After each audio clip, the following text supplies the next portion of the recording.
We started writing Beautiful Creatures when we talked about how all the teens in our lives were so impacted by the supernatural fiction that they were reading. And that we were reading.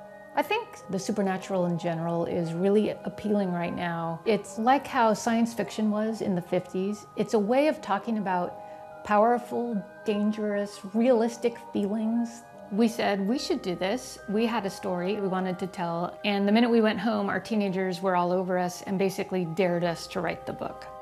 Beautiful Creatures was really inspired by our love of the South and wanting to tell a story about what it's like to be different. And it's about a boy who feels very trapped by the small town that he lives in. A girl moves into town who is really different. He has to decide what's more important to him, belonging to the fishbowl that is the town of Gatlin, or to follow his heart.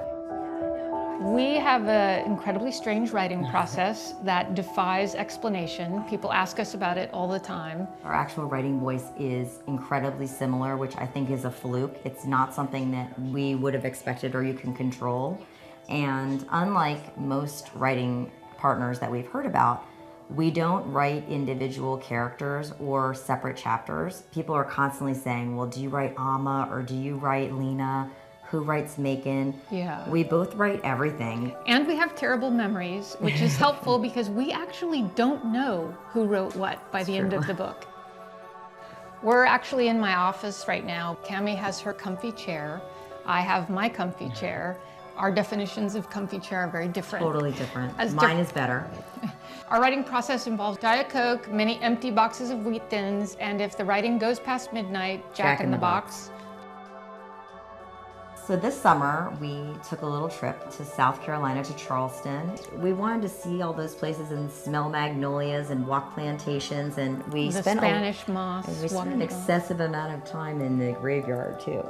Why are graveyards so beautiful and fascinating? Because graveyards are about history. They're about love. Yeah, they're about seeing that somebody was loved and is remembered.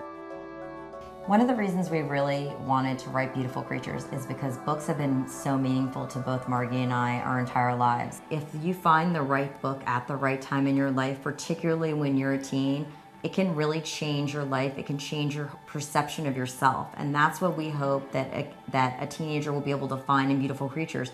They'll be able to realize that they're not the only one that's feeling different or having to make these kinds of difficult choices. And maybe the book will help them make some of them.